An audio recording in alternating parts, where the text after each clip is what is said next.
Hello नमस्कार, स्वागत है आपका आपके YouTube channel future with Ashutosh में। कैसे हो आप सभी? उम्मीद कर रहा हूँ आप अच्छे होंगे और जहां भी होंगे सकुशल होंगे। आज जो टॉपिक लेके आया हूँ वो सिविल सर्विसेज 2018 का पेपर मैं सॉल्व कराने चल रहा हूँ और पूरी तरह विस्तार से इस पेपर को मैं सॉल्व कराऊंगा। तो पूरा लास्ट तक वीडियो देखिएगा क्योंकि ये इम्पोर्टेंट होता है, क्लास बहुत ही इम्पोर्टेंट है।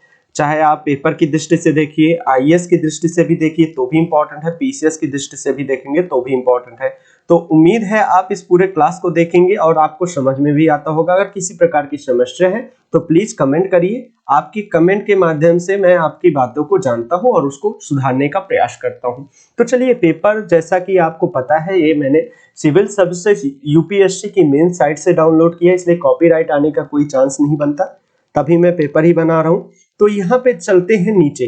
पहला देखिए, पहला जो होता है यहाँ पे आपको मिल जाएगा पढ़ने के लिए क्या होता है, कितने प्रश्न पर आपको नंबर कटेंगे। जैसे केवल उत्तर प्रश्न पत्र है, केवल एक ही आंसर होगा, यहाँ पे दे रहे हैं एक ही आंसर होगा जिसका आपको सभी प्रश्नांकों के अंक समान है और आपको गलत क्वेश्चन के लिए दंड भी देने का प्रावधान दिया गया है। जैसा कि यहाँ पे आप देख सकते हैं, यहाँ पे देख सकते हैं कि अगर आपने एक क्वेश्चन गलत किया तो 1/3 अंक आपका काट लिया जाएगा, यानी 1/3 अंक 1/3 नंबर आपका काट लिया जाएगा। यानी 2 नंबर का प्रश्न है और 1/3 उसका बराबर 2/3 नंबर आपका काट लिया जाएगा। यानी 3 क्वेश्चन गलत होने पे 2 क्वेश्चन के बराबर नंबर कट जाएंगे। ठीक है, एक क्वेश्चन के बराबर नंबर कट जाएंगे 3 प्रश्न गलत होने पे। तो चलिए नीचे आगे मुद्दे पे चलते हैं। हमारा जो प्रश्न है, पहला प्रश्न है, आपकी स्क्रीन पे दिख रहा है। वो मैं कोशिश करता हूं कि आपको पूरी तरह दिखे, इसलिए जूम आउट कर रहा हूं जिससे सारे विकल्प आपको सही से दिख जाए। एडजस्ट कर लेता हूं। पहला प्रश्न आपकी स्क्रीन पे है कि कह रहे हैं कि पहली लोकसभा में विपक्ष सबसे बड़ा राजनीतिक दल था, पहला है। दूसरा, लोकसभा में नेता प्रतिपक्ष 1969 में मान्यता दी गई। तीसरा है, लोकसभा में यदि किसी सदन की न्यूनतम सदस्य 75 ना हो तो उस नेता प्रतिपक्ष के रूप में मान्यता नहीं मिल सकती। तो ऑप्शन आपके स्क्रीन पे करना है। आपको मैं 1 सेकंड का मतलब मैं बताता चलता हूं, आप कमेंट भी करते चलिएगा, मैं इंतजार नहीं करता हूं। ठीक है, जहां की आप देखिए पहला जो लोकसभा था वो जो लोकसभा थी वो राम सुभग सिंह, नाम लिख रहा हूं, राम सुभग सिंह पहले नेता प्रतिपक्ष थे। राम सुभग सिंह लोकसभा में नेता प्रतिपक्ष थे।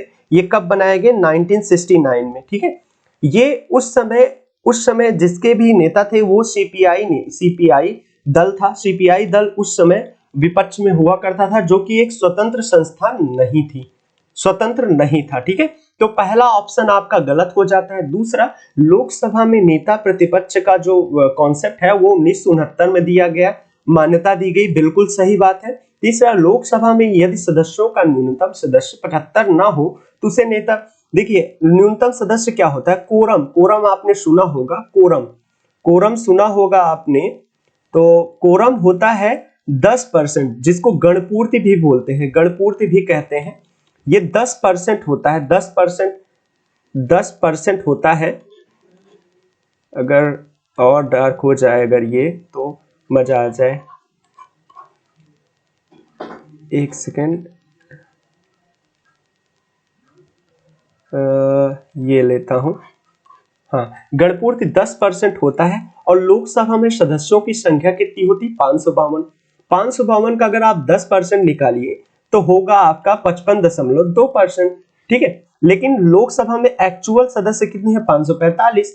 तो इसका 10% आप जब निकालोगे तो 54.5 आएगा, 54.5 आएगा। और इसका मतलब 54.5 मतलब आप 55 सदस्य ले सकते हो। तो यहाँ पे 75 जो लिखा गया है, इसलिए ये कथन गलत हो गया। तो ऑप्शन कौन सा होना चाहिए? केवल 2। उम्मीद है आपको समझ में आ गया होगा। चलिए अब आगे बढ़ते हैं बिना किसी देरी के। दूसरा प्रश्न जो है आपके स्क्रीन पे दिख रहा है, दूसरा प्रश्न है, मरुस्थल क्षेत्र में जलहास को रोकने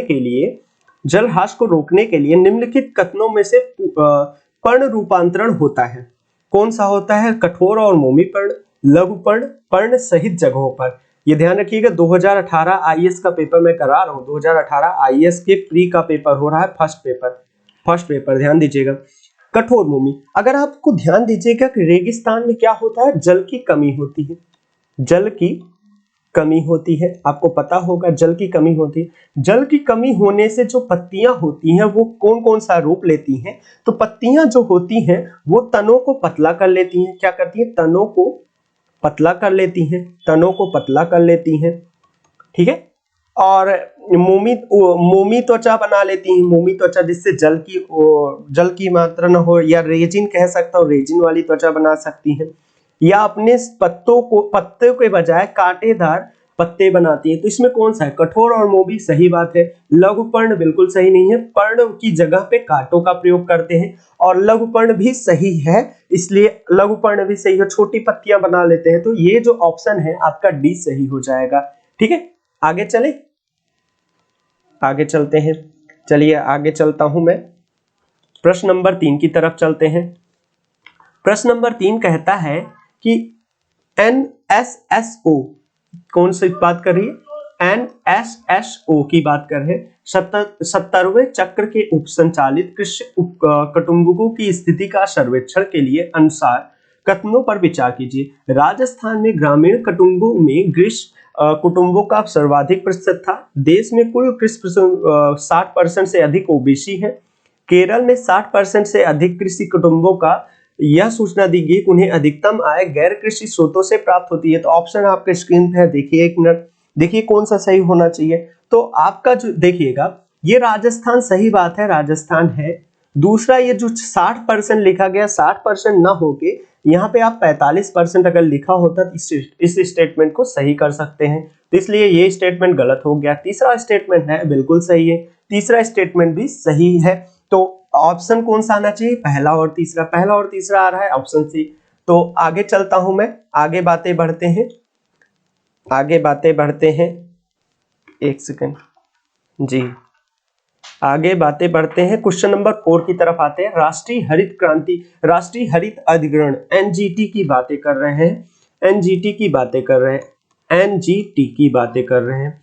कह रहे हैं किस प्रकार केंद्रीय प्रदूषण नियामक बोर्ड, केंद्रीय प्रदूषण सीपीसीबी से किस प्रकार पृथक होती है? एनजीटी का गठन एक अधिनियम के माध्यम से किया गया है, जबकि सीपीसीबी का गठन सरकार कार्यपालक आदेश द्वारा किया गया है।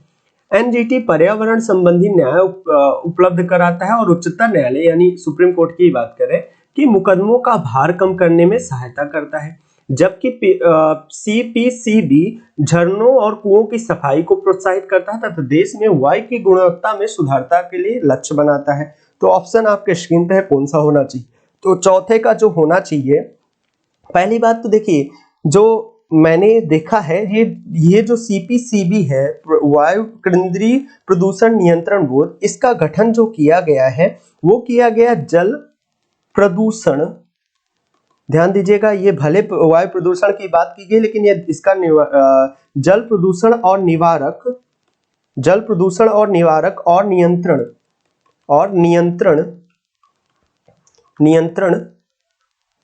अधिनियम 1974 के तहत इसका गठन किया गया। किसकी? सीपीसीबी की गठन किया गया था, ठीक है। और सीपीसीबी का गठन किया गया। तो पहला स्टेटमेंट बिल्कुल गलत है और दूसरा स्टेटमेंट सही है। और एनजीटी का कार्य क्या होता है? एनजीटी क्या है? ये अर्ध न्यायिक निकाय है। क्या है? अर्ध न्यायिक। शब्दों पर गौर कीजिएगा, बहुत ही इंपॉर्टेंट है। अर्ध न्यायिक निकाय है, यानी ये एक न्यायालय की भांति पर्यावरण संबंधित कुछ मुद्दों पर न्यायालय की भांति अपने निर्णय देता है। आए दिन आप न्यूज़पेपर में देखते होंगे कि फला के ऊपर एनजीटी ने इतने लाख का जुर्माना लगाया या इतने हजार का जुर्माना लगा दिया, ऐसा कर दिया, या दुनिया भर की चीजें आप सुनते होंगे। तो ये अर्ध न्यायिक निकाय है। इसका जो ये इस वजह से जो न्याय दे रहा है, इस वजह से सुप्रीम कोर्ट के कार्यभार को क्या करता है? कम कर देता है। तो पहला स्टेटमेंट गलत है और दूसरा स्टेटमेंट में ये जो लिखा गया है ये बिल्कुल सही बात है। ये जो उच्चतम न्यायालय के मुकदमों के भार को कम करने में सहायता करता है, ये बिल्कुल सही बात है, एकदम राइट आंसर है ये। तो आप इसको बिना देखे इसमें टिक मार सकते हो। तो उम्मीद कर रहा हूं ये भी क्वेश्चन आपको समझ में आ गया होगा। तो चलिए आगे बातें चलते हैं। ये देखिए इंग्लिश में भी न्यूज़पेपर इंग्लिश में भी दिया गया है, आप पढ़ सकते हो। आपको मैं टेलीग्राम पे ये सारी वीडियो पीडीएफ फाइल अपलोड कर चुका हूँ, जाके वहां पे देख सकते हैं आप। पांचवें प्रश्न पे आते हैं। पांचवा प्रश्न जो है आपका, पांचवा प्रश्न कह रहा है निम्नलिखित कथनों पर विचार कीजिए। भारत की संसद किसी कानून विशेष को भारत के संविधान की 9वीं अनुसूची में डाल सकता है। 9वीं अनुसूची में डाले गए किसी कानून की वैधता का परीक्षण किसी न्यायालय द्वारा नहीं किया जा सकता या उसके ऊपर कोई भी निर्णय नहीं दे सकता। तो ऑप्शन आपके स्क्रीन पे है, आपको सही कथन जांच करने हैं। तो देखिए, भारतीय संसद कोई भी कानून को 9वीं क्या किसी भी अनुसूची में डाल सकता है। ये एक हाई कोर्ट का कथन था। ये 11 जनवरी 2007 में सुप्रीम कोर्ट के एक फैसले में कहा गया। सुप्रीम कोर्ट के एक फैसले में ये निर्णय दिया गया कि कोई भी कानून को 9वें अनुसूची में डाल सकती है। तो पहला स्टेटमेंट बिल्कुल सही है। दूसरा स्टेटमेंट कह रहे हैं कि जो 9वीं अनुसूची में डाले गए किसी भी विषय को कानूनी यानी न्यायिक समीक्षा पे नहीं रखा जा सकता। इसी फैसले में उन्होंने कहा है कोई भी विषय हो उसकी न्यायिक जांच करना संवैधानिक, ये क्या है, ये न्यायिक जांच करना एक तरीके से मैं कहूँ संविधान की मूल विशेषता है और मूल विशेषता को किसी भी प्रकार से चेंज नहीं किया जा सकता। तो दूसरा स्टेटमेंट बिल्कुल गलत है। तो आपका आंसर कौन सा होना चाहिए? केवल एक, पांचवे का ए आना चाहिए। कौन सा आना चाहिए? फिर से देख लीजिए, पांचवे का ए आना चाहिए। ठीक है, समझ में आ गया होगा। नेक्स्ट क्वेश्चन पे चलते हैं, आपके स्क्रीन पे दे रहा है। नेक्स्ट क्वेश्चन आपके स्क्रीन पे है जो कि है, देखते हैं, छठे नंबर प्रश्न पे आते हैं। कभी कभी समाचार पत्रों में आने वाला, कह रहे हैं कभी कभी समाचार पत्रों में आने वाला व्यापारिक छूट दर, मर्चेंट डिस्काउंट रेट, व्यापारिक छूट दर निम्नलिखित में से कौन सा सही स्पष्ट करता है? तो चलिए मैं इसके स्टेटमेंट पढ़ने के बजाय मैं आपको बता देता हूं, तब तक आप स्टेटमेंट पढ़ सकते हैं। व्यापारिक छूट दर जो है, व्यापारिक छूट दर, ध्यान रखिएगा, गांठ बांध लीजिए, ये क्या है? ये होता है जैसे कि आप किसी दुकानदार से सामान लेते हो, दुकानदारों पर डेबिट कार्ड या डेबिट हटा दीजिए, कार्ड या भुगतान, अगर सीधे सीधे कहूं कार्ड या भुगतान पर सरकार द्वारा लगाया गया कर ही कर है।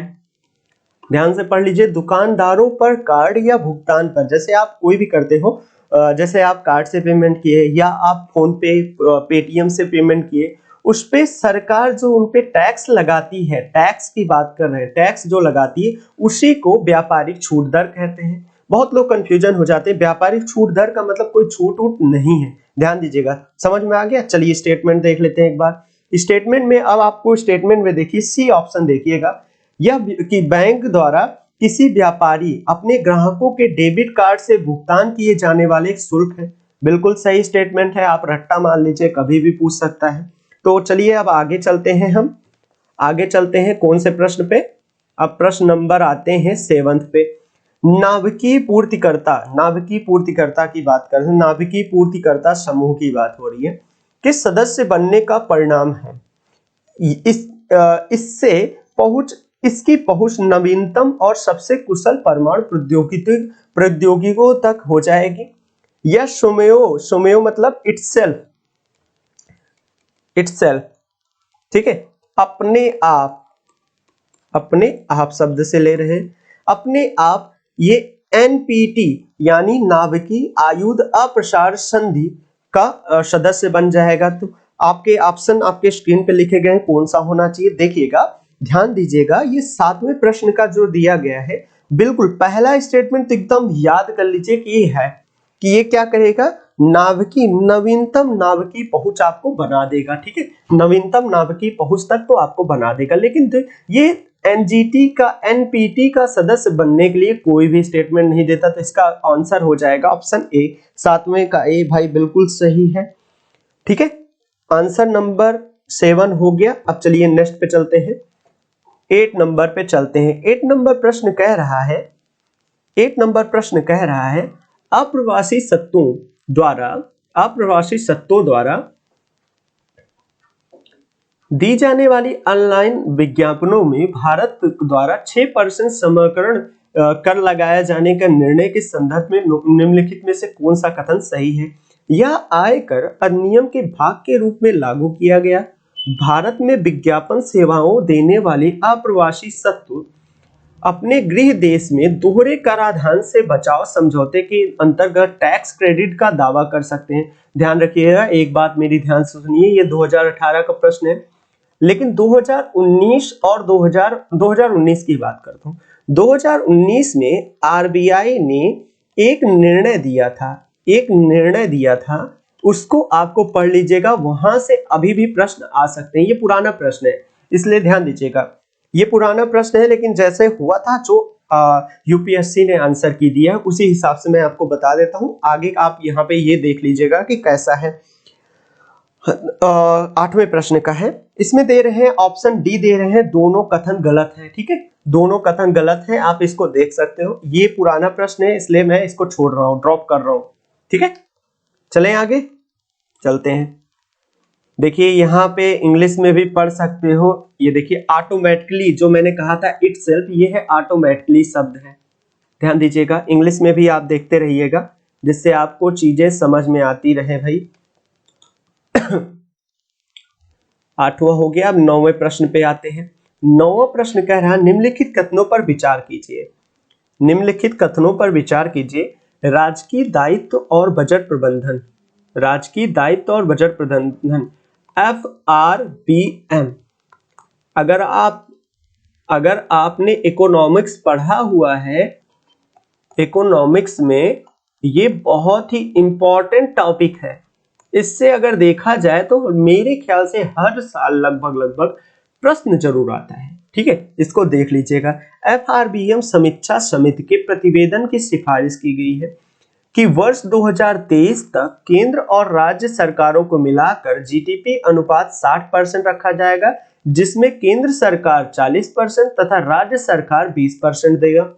ठीक है, दूसरा, राज्य सरकार जीडीपी का 49% की तुलना में केंद्र सरकार जीडीपी का 21% घरेलू देता होगा।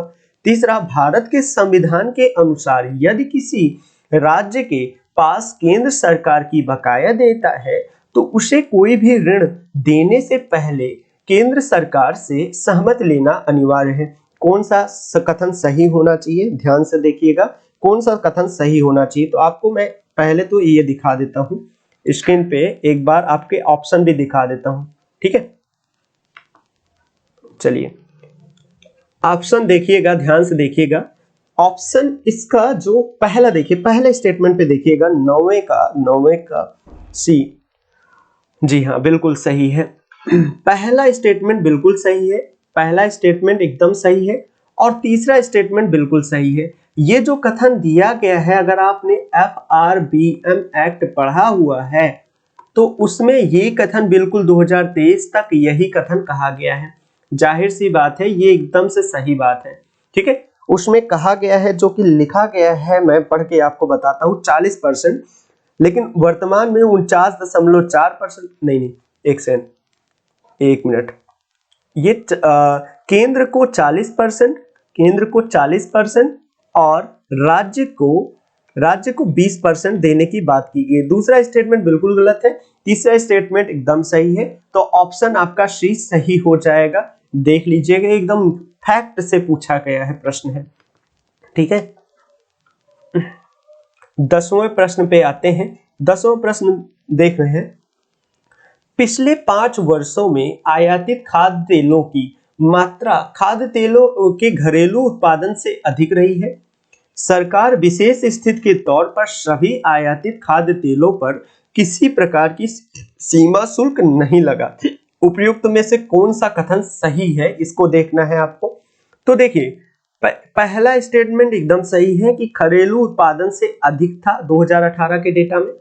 दूसरा कह रहे हैं कि किसी प्रकार की शुल्क नहीं लगाती, ये संभव है? ये तो सीधी सीधी प्रश्न है कि ये गलत होना ही था। किसी प्रकार का, भाई कुछ तो टैक्स लगाएगा, अगर आप नहीं जान रहे कुछ तो टैक्स लगाएगा ही लगाएगा ना। सीमा शुल्क लगाता है कच्चे तेलों पर, कौन सा लगाएगा? सीमा शुल्क तो लगाएगा ही लगाएगा, कोई भी सरकार हो, सीमा शुल्क तो लगाएगी लगाएगी, तो ऑप्शन ए बिल्कुल सही हो जाएगा। आप देख लीजिए 10वां हो गया। अब चलिए आगे आगे के प्रश्न करते हैं। 11वें प्रश्न पे आते हैं। बड़े आराम से चल रहे हैं, कोई जल्दी नहीं है हमको। अगर आपको जल्दी है तो आप स्पीड बढ़ा सकते हो। उन्होंने मैरजी, गोरीबॉल्डी, शिवाजी, श्री कृष्ण की जीवनी लिखी और वे अमेरिका में कुछ समय तक रहे और केंद्रीय सभा के सदस्य के रूप में भी निर्वाचित किए गए। ये कथन किससे संबंधित है? तो ये सारे स्टेटमेंट अगर आप देखेंगे, अगर आपने आधुनिक भारत पढ़ा है बिपिन चंद्रा से या स्पेक्ट्रम से, तो आपको ये सीधे कथन ले जा रहे हैं लाला लाजपत राय की तरफ। अब मुझे बता दीजिए आप कौन सा स्टेटमेंट सही होना चाहिए? तो स्टेटमेंट सी बिल्कुल सही होना चाहिए। लाला लाजपत राय की बात हो रही है, ठीक है। ये 1924 में, एक बात और ध्यान लीजिएगा, 1924 में इन्होंने क्या किया था? इन्होंने कांग्रेस से इस्तीफा दिया। कांग्रेस से इस्तीफा देकर, सॉरी यहां पे आपको दिख नहीं रहा होगा, देकर, आगे मैं यहां लिख रहा हूं, देकर स्वराज पार्टी में चले गए थे। ठीक है, स्वराज पार्टी में चले गए थे। तो ये भी डेटा आप लिख रहे हो तो लिख लीजिएगा। चलिए आगे की बातें करते हैं। क्वेश्चन नंबर 12 पे आते हैं। क्वेश्चन नंबर 12 कर रहा है, निम्नलिखित कथनों पर विचार कीजिए। आधार कार्ड का प्रयोग नागरिकता, ध्यान दीजिएगा वर्ड्स पे ध्यान दीजिएगा, नागरिकता और अधिवास के प्रमाण पत्र के रूप में यूज किया जाता है। दूसरा कह रहे, एक बार जारी करने के पश्चात इसे निर्गत करने वाला प्राधिकरण आधार संख्या को निष्क्रिय या लुप्त नहीं कर सकता। तो ये आप स्टेटमेंट पे देख लीजिए आपको कौन सा होना चाहिए। मैं तुरंत डिफाइन कर रहा हूँ, आप अपने कमेंट करते रहिएगा। और अगर आपने चैनल को सब्सक्राइब नहीं किया तो प्लीज चैनल को सब्सक्राइब जरूर करके जाइए, सब्सक्राइब करके जाइए। और एक लाइक तो बनता है हमें मोटिवेट करने के लिए। और अगर आपने चैनल को लोगों के साथ शेयर नहीं किया तो प्लीज शेयर करिए, क्योंकि देखिए मैं जहां तक देखा हूं पूरे YouTube पे किसी ने भी आपका पेपर नहीं कराया, हिंदी मीडियम वालों का पेपर किसी ने नहीं कराया। तो और इस तरीके से नहीं कराया, कराया भी तो है, लेकिन कई लोग हैं कि बस जिनको आता नहीं है ना वो भी YouTube पे चले जाते हैं। लेकिन यहाँ पे ना चीजों को बात करते हैं तो डिफाइन करना चाहिए आपको, तो प्लीज शेयर करके ही जाइएगा। आधार कार्ड का प्रयोग नागरिकता या अधिवास प्रमाण पत्र के रूप में किया जाता है। तो यहाँ पे ध्यान दीजिएगा, अगर मैं इनको हटाऊं, ध्यान दीजिएगा, कलकत्ता हाईकोर्ट का एक निर्णय था, कलकत्ता हाईकोर्ट का एक निर्णय था कि आधार को नागरिकता प्रमाण पत्र नहीं माना जा सकता, नागरिकता प्रमाण पत्र नहीं माना जा सकता। ये आपके नागरिकता प्रमाण पत्र नहीं है, ये जान लीजिए, क्या ये ध्यान दीजिएगा। तो ये कथन बिल्कुल सही है, तो बिल्कुल गलत है। एक बार जारी करने के पश्चात आप इसको खत्म कर सकते हैं। UDAI जो है, एक सेकंड, आधार कार्ड विनिमय एक्ट के तहत, यहां पे देखिएगा, आधार कार्ड, मैं लिख दे रहा हूं, आधार कार्ड विनिमय एक्ट के तहत इसको लुप्त या परमानेंटली, अस्थाई कहूं, अस्थाई या अस्थाई तौर पर खत्म किया जा सकता है। ठीक है, तो आपके कौन सा होना चाहिए? दूसरा भी कथन गलत है, तो ऑप्शन कौन सा होना चाहिए, जो कि आपको स्क्रीन पे नहीं दिख रहा होगा। ऑप्शन होगा यहाँ पे डी वाला, ऑप्शन होगा डी वाला। कौन सा ऑप्शन होगा देख लीजिए, ऑप्शन डी वाला होगा। तो चलिए आगे बढ़ते हैं।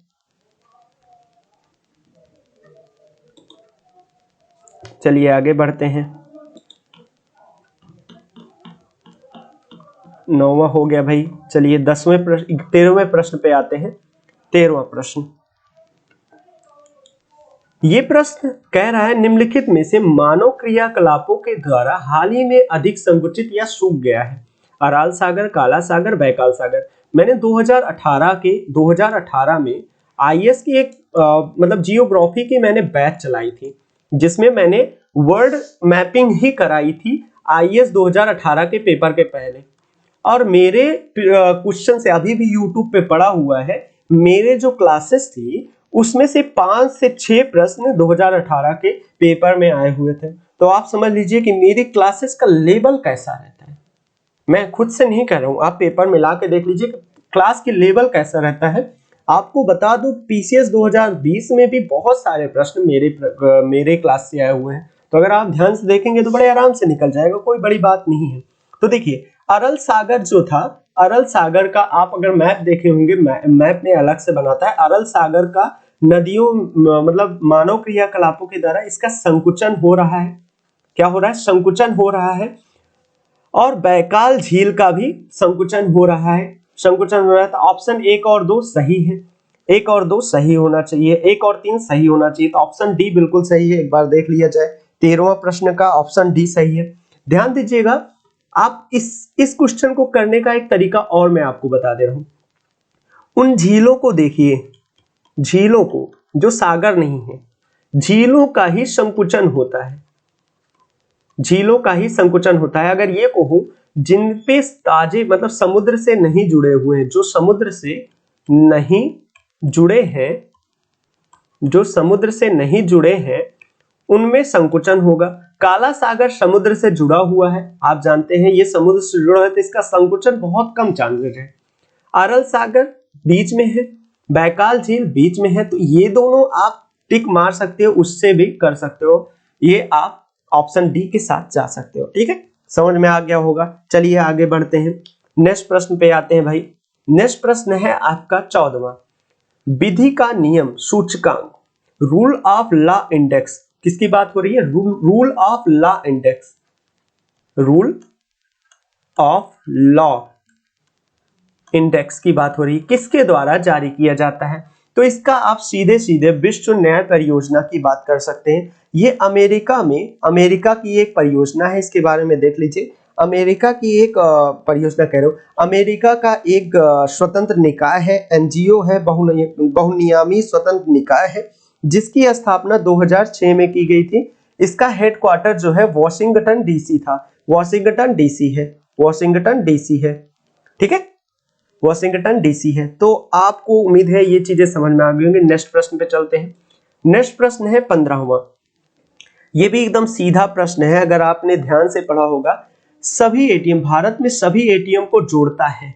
प्रश्न है कि भारत में निम्नलिखित में से कौन सा भारत के सभी एटीएमओ को जोड़ता है? भारतीय, अगर आपने ध्यान दिया होगा तो ये ऑप्शन देखिए जरा, भारतीय राष्ट्रीय भुगतान निगम, national payment corporation of India. आप जब एटीएम से पैसे निकालोगे, आपके सामने कई बार ये पड़ा होगा, आपके सामने ये चीजें बहुत बार ये नाम पड़ा होगा, उससे भी आप देख सकते हो। तो ऑप्शन सी बिल्कुल सही है। इसके बारे में डिटेल से चर्चा नहीं करते हैं, आगे बढ़ता हूं मैं। क्वेश्चन नंबर आते हैं 16 के पास। निम्नलिखित कथनों पर विचार कीजिए। कह रहे हैं कि पूंजी पर्याप्त अनुपात CAR वह राशि है जिसमें बैंकों को अपनी निधियों के रूप में रखना होता है और वे यदि खाता धारकों द्वारा देयता का भुगतान नहीं करने से कोई हानि होती है तो उसका प्रतिकार कर सके। ठीक है, बड़े ही कठिन शब्दों का प्रयोग किया गया है, ध्यान दीजिए। CAR का निर्धारण प्रत्येक बैंक द्वारा अलग अलग किया जाता है। तो एक बार आप देख लीजिए, बहुत बहुत ही इजी प्रश्न है। ये क्या होता है कि जैसे जो आरबीआई है वो बैंकों को कहता है बैंक अपने पास कुछ पैसा रखो बुरे वक्त के लिए। जो बैंक अपने पास पैसा रखती है, ठीक है, बैंक अपनी निधियों के रूप में रखता है, उसी को CAR कहते हैं, पूंजी पर्याप्तता अनुपात कहते हैं। इसकी चर्चा में अगर ये इकोनॉमिक्स पढ़ाने का मौका लगा आपको तो ये बता दिया जाएगा। जिसमें यदि खाता धारकों द्वारा देयता का भुगतान, बिल्कुल सही है, एकदम सही है स्टेटमेंट, एकदम परिभाषा ही उठा के दे दिया है, डिफिनीशन उठा के दे दिया है। अब देखिए मैंने क्या कहा, आरबीआई डिसाइड करता है बैंकों के लिए। कौन डिसाइड कर रहा है? आरबीआई डिसाइड करता है। तो ये स्टेटमेंट सही होने के चांसेस है? बिल्कुल गलत है भाई। जब निर्धारण केवल बैंक आरबीआई कर रहा है तो अलग अलग बैंक का कैसे हो सकता है? अलग अलग बैंक का अलग अलग कैसे हो सकता है? तो इसलिए ऑप्शन बी स्टेटमेंट 2 गलत है। तो आप इसमें इसके साथ ये जा सकते हो कि पहला स्टेटमेंट बिल्कुल सही है। ठीक है, देख सकते हैं। चलिए आगे प्रश्न पे आते हैं, प्रश्न नंबर 17 के साथ आते हैं। पहचान प्लेटफॉर्म आधार खुला ओपन एप्लीकेशन प्रोग्रामिंग इंटरफेस उपलब्ध कराता है। इसका अभिप्राय है इसे किसी भी इलेक्ट्रॉनिक उपकरण के साथ एकीकृत किया जा सकता है। आइरिस का प्रयोग कर ऑनलाइन प्रमाणीकरण संभव है। स्टेटमेंट आपके सामने है, प्लीज कमेंट करिए फटाफट कमेंट करिए कौन सा ऑप्शन आपको सही लग रहा है। गलत होना सही होना अलग बातें हैं, देखिए गलत होना सही होना अलग बातें होती हैं, लेकिन कमेंट ना करना ये तो बेवकूफ़ी होगी। ये देखिए ये भी सही है, इलेक्ट्रॉनिक उपकरण के साथ किया जा सकता है। आधार नंबर ले जाइए, कुछ भी कर लीजिए। आधार नंबर को आपको सिर्फ डालना है इंटरनेट पे, आपकी पूरे डिटेल इंटरनेट को मिल जाएगा। सिर्फ देखिए यूपीएससी का फॉर्म भरा होगा तो वहां पे आपको आधार कार्ड नंबर लगा होगा, ठीक है। या कई बार फॉर्म में आधार कार्ड नंबर पहचान पत्र लग जाता है। आधार कार्ड नंबर ले जाइए और अपना अंगूठा यानी फिंगरप्रिंट ले जाइए, पैसे निकाल सकते हैं अपने बैंक से। तो ये इंटरनेट ये स्टेटमेंट आपको दैनिक जीवन से कनेक्ट करेंगे तो ये आपका सही हो जाएगा। और देखिए आप जब आधार बनवाए होंगे तो आपके आंख की रेटिना भी लिया होगा, तो ये ऑनलाइन प्रमाणीकरण भी संभव है। अगर आपको कभी प्रूफ करना हो कि आप ही हैं वो, तो आप इससे प्रूफ कर सकते हो। तो दोनों स्टेटमेंट बिल्कुल सही है, तो इसलिए ये ऑप्शन सी सही हो जाएगा। नेक्स्ट प्रश्न पे चला जाए, कोई कंफ्यूजन हो तो बताइए। नेक्स्ट प्रश्न पे चलते हैं। नेक्स्ट प्रश्न है आपका 18 नंबर है, बिल्कुल इजी है। 18 नंबर प्रश्न एकदम इजी है। अगर 18 नंबर प्रश्न पे देखें तो बिल्कुल हाल ही में निम्नलिखित किस देशों में लाखों लोगों या भयंकर अकाल और कुपोषण से प्रभावित हुए हैं। युद्ध या सजातीय संघर्ष के चलते उत्पन्न भूखमरी के कारण मृत्यु हुई है। किसकी बात हो रही है ये? अगर आप उस समय का 2018 का डेटा देखेंगे, या आप कभी भी डेटा देखने की जरूरत नहीं है, आप अगर आपने कभी भी पढ़ा होगा दक्षिणी सूडान भूखमरी से हमेशा प्रताड़ित रहा है, भूखमरी से, ठीक है। और देखिए इसमें किसी भी स्टेटमेंट में दक्षिणी सूडान नहीं लगा है, तो मैं इसके आधार पे इस स्टेटमेंट को सही मारता हूं, बिल्कुल। अब मैं पढ़ता हूं आपके सामने जो इसका वो दिया गया है। भूखमरी 2017 में वैश्विक भूखमरी सूचकांक के अनुसार 7 देश Chad, Sierra Leone, Madagascar, Zambia, Yemen, Sudan तथा लाइबेरिया में भयानक चीजें पड़ी, जिसमें लाखों लोगों की मृत्यु हो गई।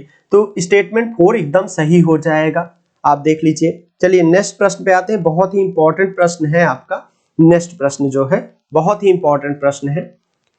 19 है, वुड डिस्पैच के बारे में निम्नलिखित कथनों पर विचार कीजिए। वुड डिस्पैच की बातें हो रही हैं, आपने पढ़ा होगा, मैंने भी बताया है आपको, पॉलिटी के तहत बताया है कि 1854 में वुड डिस्पैच आया था। इसमें क्या था देखते हैं। सहायता अनुदान व्यवस्था शुरू की गई, विश्वविद्यालयों की स्थापना की सिफारिश की गई, शिक्षा के सभी स्तर पर शिक्षण माध्यम के रूप में अंग्रेजी भाषा का प्रयोग किया गया है। ऑप्शन बाद में देखेंगे, पहले देख लेते हैं वुड डिस्पैच क्या हुआ।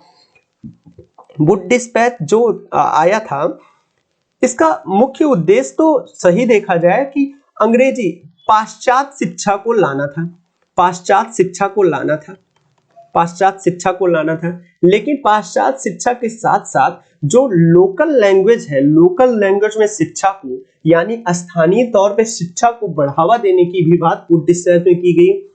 स्थानीय तौर पर स्थानीय भाषा को भी बढ़ावा दिया गया, भाषा को भी बढ़ावा दिया गया।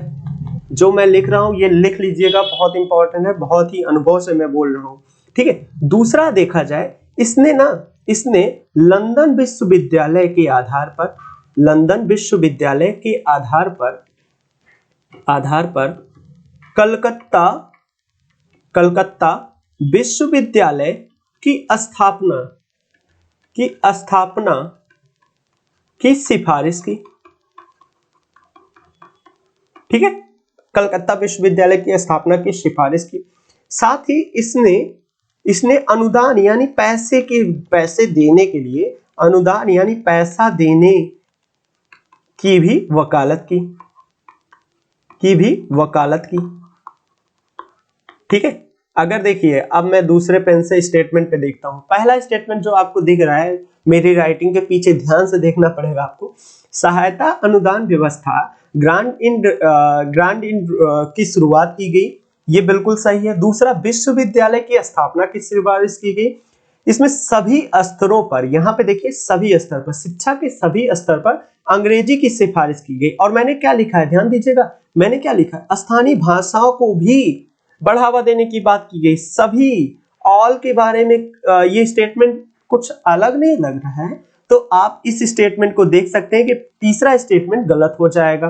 तो कौन कौन सा होगा, पहला और तीसरा। अब देखिए मैं फिर से आपको इरेज करके चीजें को समझाता हूं। चलिए देखिए, पहली स्टेटमेंट मैंने आपको बताया, दूसरा स्टेटमेंट भी मैंने आपको बताया, लेकिन सभी स्तरों पर अंग्रेजी भाषा को नहीं किया था। हाँ, हालांकि किया था, इस वजह से सभी स्तरों पर नहीं, स्थानीय तौर पे, कुछ स्थानीय तौर पे भाषाओं का सपोर्ट भी किया था। तो पहला और दूसरा स्टेटमेंट सही है। वुड डिस्पैच को ही भारत में शिक्षा का मैग्ना कार्टा कहा जाता है। मैग्ना कार्टा कहा जाता है। अब मैग्ना कार्टा क्यों कहा जाता है, ये आप मुझे कमेंट करके बताओगे कि मैग्ना कार्टा आखिर ससुरा है का, हमको ये बताइए मैग्ना कार्टा होता क्या चीज है।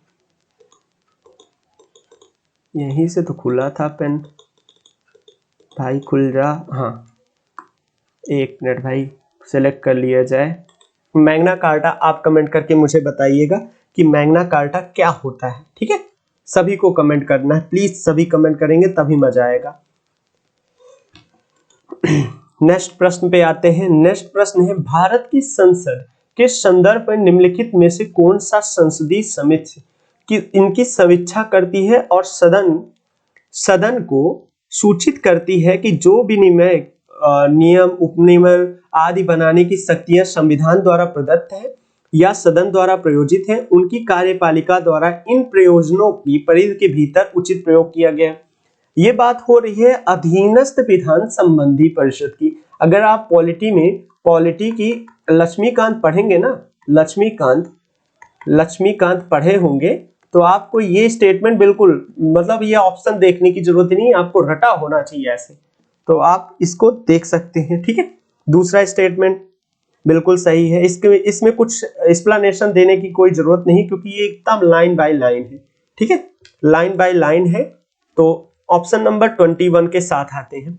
शिक्षा का अधिकार अधिनियम, किसकी बात हो रही है, शिक्षा का अधिकार अधिनियम के अनुसार किसी राज्य में शिक्षक के रूप में नियुक्त होने वाले अर्ह होने के लिए किसी व्यक्ति में संबंधित राज्य अध्यापक शिक्षा परिषद द्वारा निर्धारित न्यूनतम योग्यता होना आवश्यक है, ठीक है। आरटीआई अधिनियम के अनुसार प्राथमिक कक्षाओं में शिक्षक हेतु किसी अभ्यर्थी के लिए राष्ट्रीय अध्यापक शिक्षा परिषद के दिशा निर्देशों के अनुरूप लिए गए अध्यापक अर्हता परीक्षण में उत्तीर्ण होना आवश्यक है।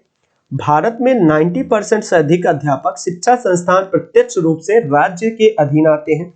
आप देख लीजिए कौन सा स्टेटमेंट सही होना चाहिए, फटाफट कमेंट करके बताइए कौन सा होना चाहिए। मैं आपको ऑप्शन पे स्क्रीन पे ऑप्शन दिखा देता हूं कौन कौन से हैं ऑप्शन कौन कौन से हैं, एक बार देख लीजिए आप लोग।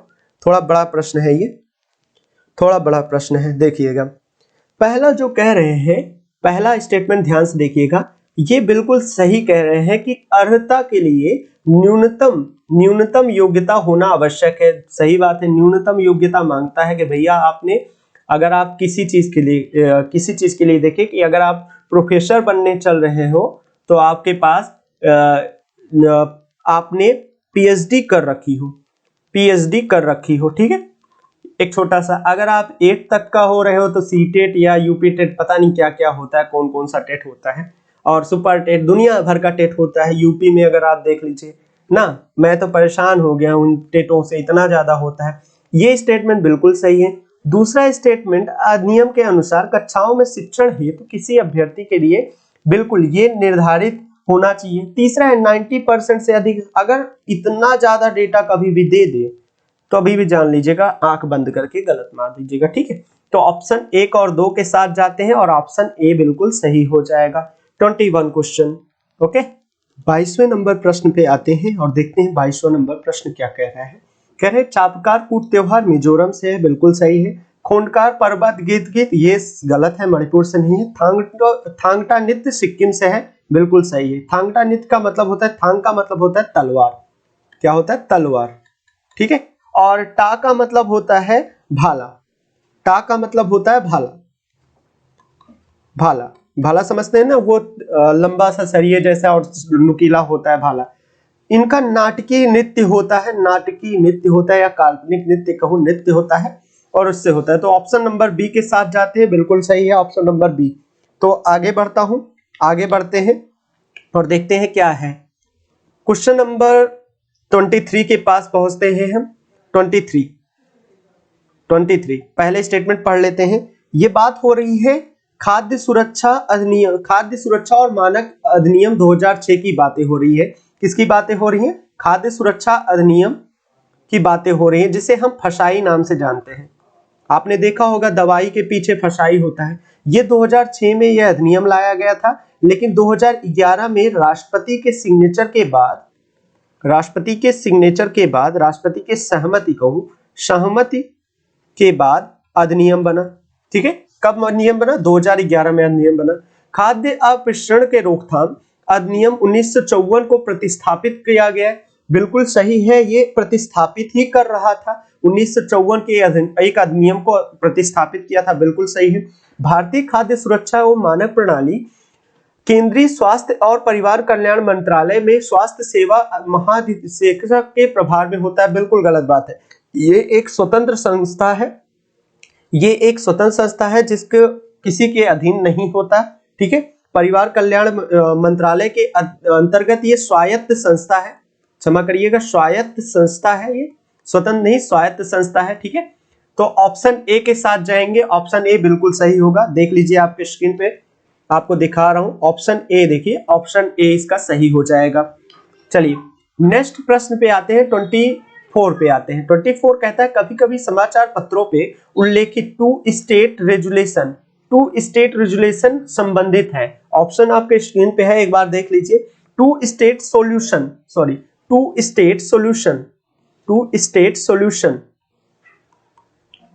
सॉल्यूशन ये किससे संबंधित है? ये संबंधित है इजराइल और फिलिस्तीन के युद्ध से संबंधित है। इजराइल और फिलिस्तीन का युद्ध से संबंधित है। क्योंकि इसमें फिलिस्तीन नहीं है तो इसलिए ऑप्शन बी के साथ जाएंगे, 24 बी, इजराइल। ठीक है, अगर कहे कि इनसे संबंधित दोनों नाम दे देता, फिलिस्तीन भी नाम दे देता, तो दोनों स्टेटमेंट सही हो जाते, इसलिए यहाँ पे हटाया गया है, एक स्टेटमेंट को सही किया गया है।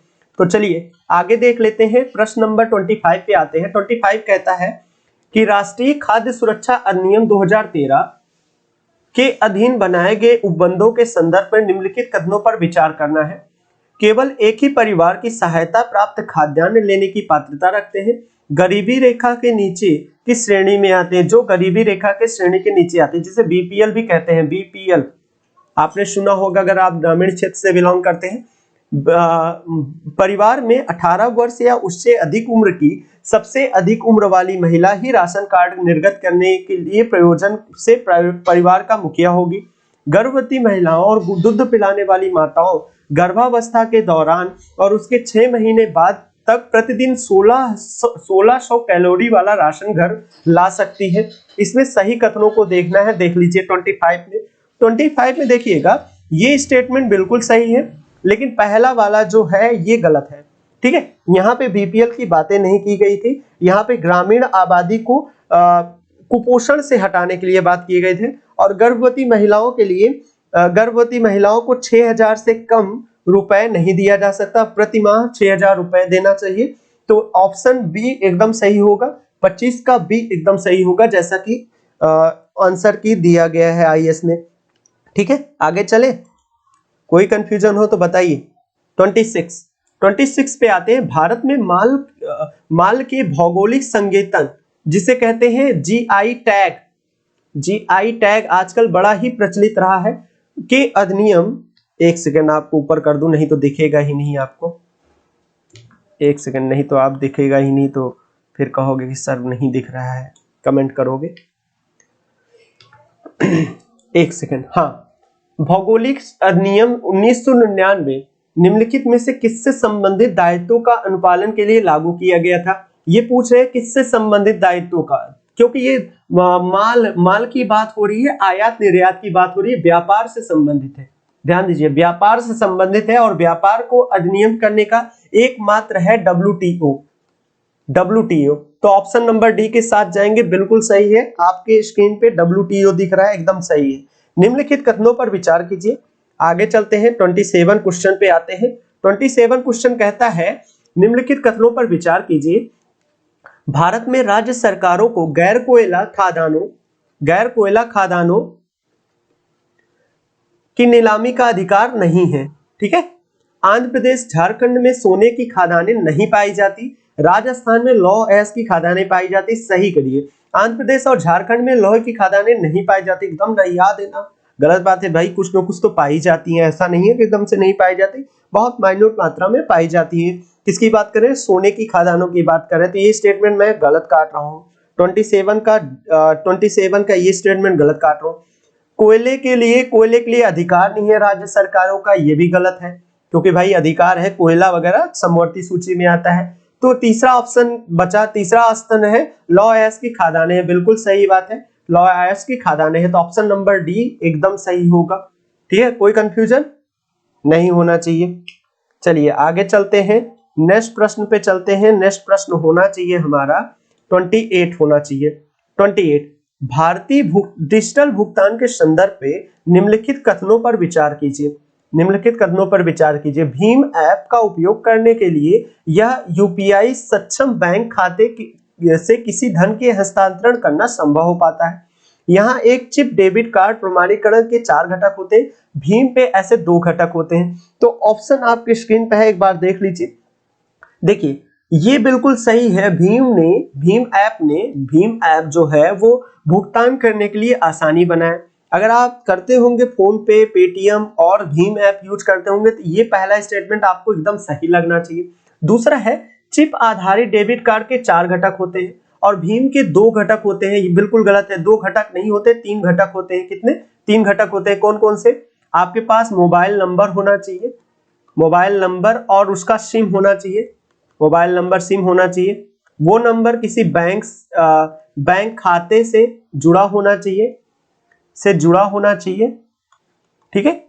और सबसे मुश्किल बैंक खाता होना चाहिए, बैंक खाता होना चाहिए, तभी आप भीम ऐप यूज कर सकते हो। तो 3 घटक हो गए ना, तो ये गलत स्टेटमेंट हो गया, तो पहला स्टेटमेंट बिल्कुल सही है। देख लीजिए, नेक्स्ट क्वेश्चन पे आते हैं। नेक्स्ट क्वेश्चन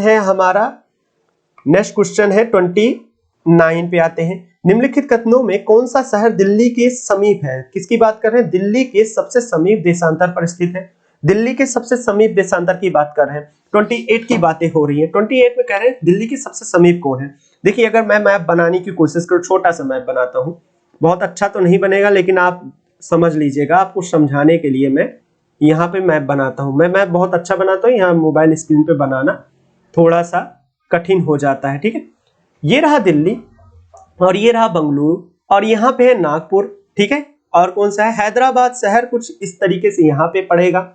नागपुर शहर मिल गया, पुणे यहाँ पे पड़ेगा। तो अगर आप आंख बंद करके भी एक लाइन खींचेंगे तो करीब करीब ये दोनों शहर एक साथ जाएगा, तो बंगलुरु आपका सही ऑप्शन हो जाएगा।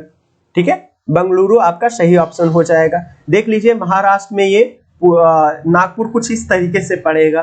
ठीक है, यहाँ पे पड़ेगा कहीं पे। यहाँ पे आपको एक सांकेतिक रूप से मैं समझा दे रहा हूँ, जिसको मैं इंडिया मैपिंग के जो स्टेट वाइज हो रहे हैं उसमें मैं समझाने का प्रयास करता हूँ। वहां पे आप मैप जरूर देख लीजिएगा।